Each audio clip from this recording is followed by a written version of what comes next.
Jason Palmer, one of the hosts of The Intelligence, The Economist's daily current affairs podcast. The Economist's award-winning shows make sense of what matters, from our special series on China's president to our weekly podcasts on business, technology, and American politics. Our journalists provide fair, in-depth reporting on the events shaping the world. To get the annual plan for less than $2.50 per month, search for Economist Podcasts Plus to start listening today. Today on CityCast Philly, it feels like I-95 has been under construction forever, doesn't it? Well, get ready because more construction is coming. PennDOT is currently gearing up to redo the portion of the highway that runs from the Ben Franklin Bridge to the Walt Whitman Bridge.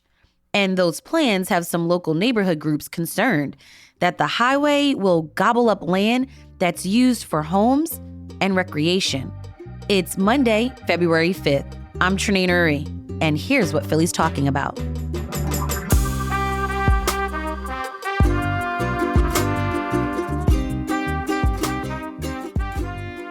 Inga Saffron, architecture columnist for the Philadelphia Inquirer. Welcome back to the show. Thanks for having me, Trinae.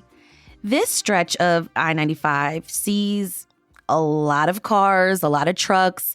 It's a route to the airport, shopping along Columbus Boulevard, the Navy Yard, stadiums, Port of Philadelphia, and it connects PA to Jersey. Why does the southern part of I-95 need to be updated? So, highways have a lifespan. The concrete, crumbles and cracks and other things happen. And so this section of 95, which wasn't constructed until like the 70s, actually, is approaching the end of its lifespan. It's not at the end of its lifespan yet. There's probably like another 30 years to go, but these highway projects are so big and so complicated that PennDOT and other highway agencies, they have to start designing and planning them 30 years out. And so that's what's happening now. PennDOT is looking at really 2045, 2050. What will the needs be? What will the condition of the elevated structure be? What has to be done to make sure it's in good condition? Inga, this highway has already undergone major renovations in the northern part of I-95 in Philly. Can you run down how the highway changed in this part of the city? I believe they started sort of at the city northern border and they've worked their way down and they've completed the part. I would say they completed the part, roughly at the latitude of Penn Treaty Park. They're actually about to start the Northern Liberties section in construction. So, I remember, about 15 years ago when there was a lot of similar community engagement over the Port Richmond, Northern Fishtown sections.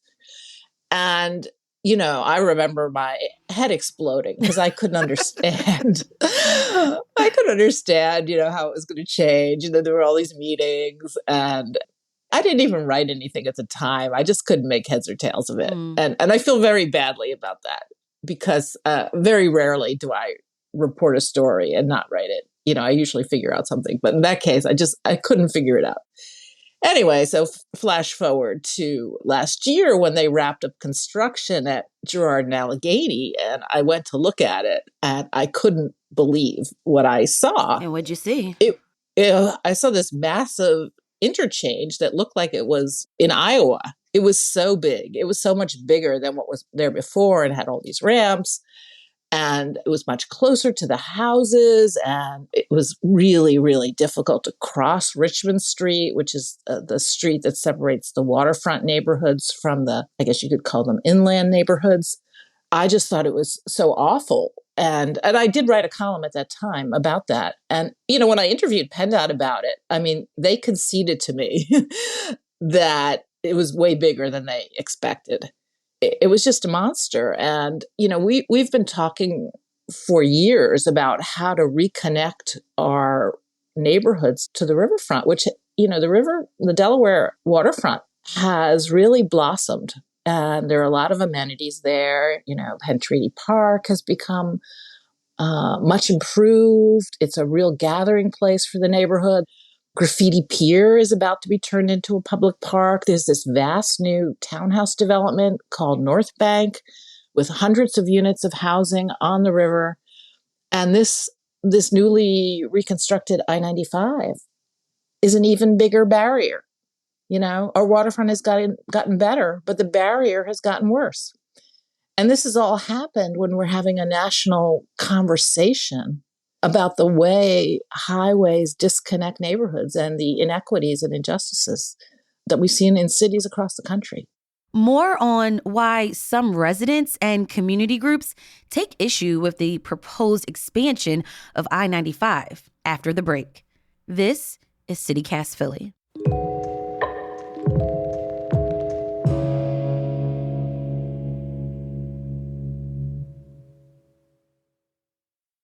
Shipping can make or break a sale, so optimize how you ship your orders with ShipStation. They make it easy to automate and manage orders no matter how big your business grows. And they might even be able to help reduce shipping and warehouse costs. So optimize and keep up your momentum for growth with ShipStation. Sign up for your free 60-day trial now at ShipStation.com and use the code POD. That's ShipStation.com with the code POD. This episode is brought to you by JLL. Get an insider view into the world of commercial real estate with JLL's podcast, Trends and Insights, the Future of Commercial Real Estate. Whether you're curious about making cities more sustainable, the evolution of office space, or AI opportunities, this podcast will help keep you a step ahead. Tune in for candid conversations with business leaders about the biggest trends impacting how we live, work, and play. Subscribe to Trends and Insights now at jll.com/podcast. Okay, Inga, you spoke to some neighborhood groups near the next phase of this highway project. So now we're going down 95 South. How do they feel about what's being proposed? Well, they are not happy. None of this is set in stone. PennDOT has done a preliminary study, and they've created this website for different segments of this stretch between the two bridges. And for each segment, they offer an analysis, and they offer different options for the public to consider. And they actually call them high, medium, and low impact options. And it's a very complicated website, and it's very complicated for any ordinary mortal to evaluate the high, medium, and low options, because it's sort of an if this, then that situation. And so, if you're not a traffic engineer, it's hard to understand the ramifications. But what is clear is that there are a couple of very popular recreation facilities around the highway right of way. One of them is the 7th and Bigler athletic fields. It's athletic fields that serve all the sports, youth sports, just north of the sports complex, just north of the Walt Whitman Bridge. There aren't that many sports fields in South Philly. And we do, as a city, have a kind of what they call a fields crisis, not enough playing fields for kids. And this is one of the few good playing fields in South Philly. And in the proposal, PennDOT wants to build a new ramp, taking at least one of those fields and the parking lot there. So that neighborhood is called Whitman, and neighbors are really, really upset. Not just neighbors, but the whole youth sporting community, because they draw from way, way beyond Whitman. And then a little further north, there's the Frank Rizzo skating rink, which is actually underneath the highway structure. And that would be lost as well. That's a city-owned skating rink, also very popular. And they have some other activities besides skating. So those are just two very visible examples of how our public amenities would have to be sacrificed for this reconstruction. And as I wrote, calling it a reconstruction is not really wholly accurate, because, they don't want to reconstruct it as is. This will end up being a widening. And that's a concern too, because it could mean eminent domain, taking houses and businesses to make room for the wider structure. It could mean that the structure ends up closer to homes as the northern part did. I also kind of went through the website, and like you said, if you're not a transportation engineer, you may not really quite understand every little thing. So I was grappling with it as well. In this case, does PennDOT need to do communication differently when we talk about feedback from the community, like hearing from communities earlier on in the planning stages, which it sounds like they're still in? And how do they incorporate that feedback a little bit earlier? To be fair to PennDOT, this is early. They haven't made any final decisions. I think, the website could be clearer and more user-friendly. And they will have in-person meetings.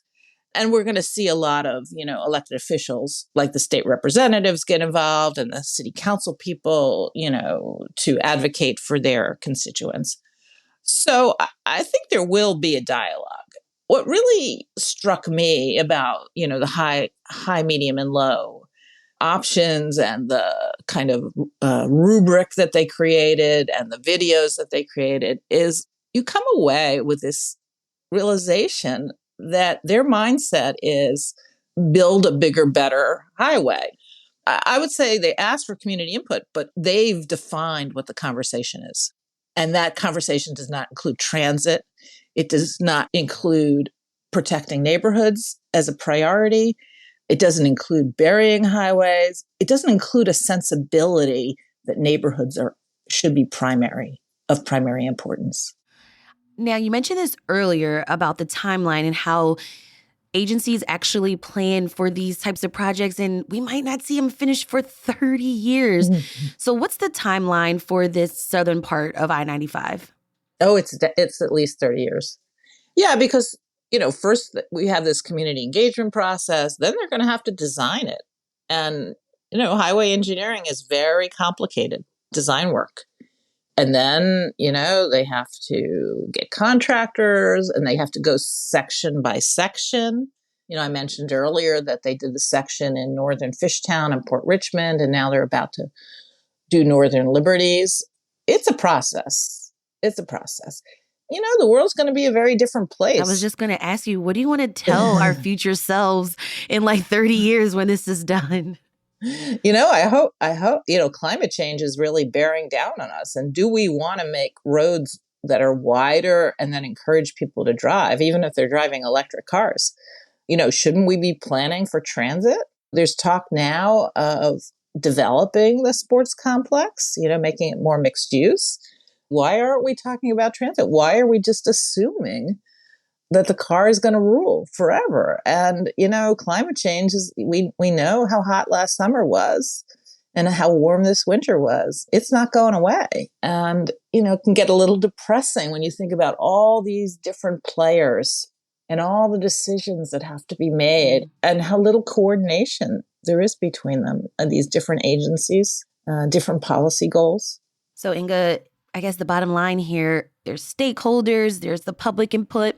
What ways can residents give their feedback or feel like they're being heard?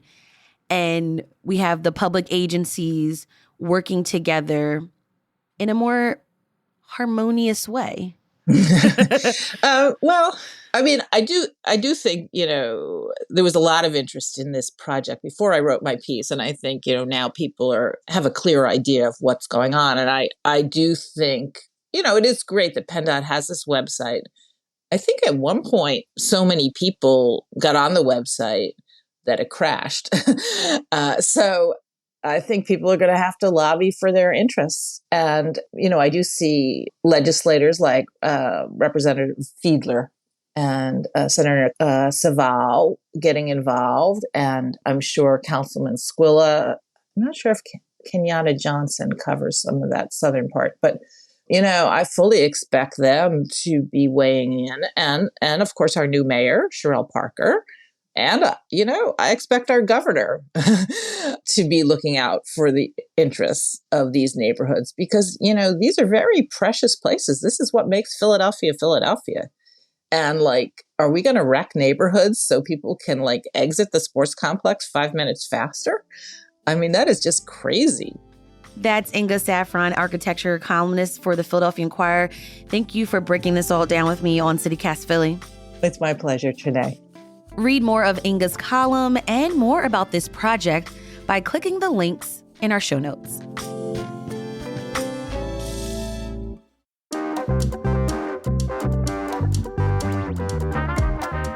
That's all for today here on CityCast Philly. If you enjoyed this episode about the future of I-95, tell a friend, rate the show, leave us a review, and hit that subscribe button. Be sure to sign up for our morning newsletter, Hey Philly, to learn more about what else Philly's talking about. We'll be back tomorrow morning with more news from around the city. Bye.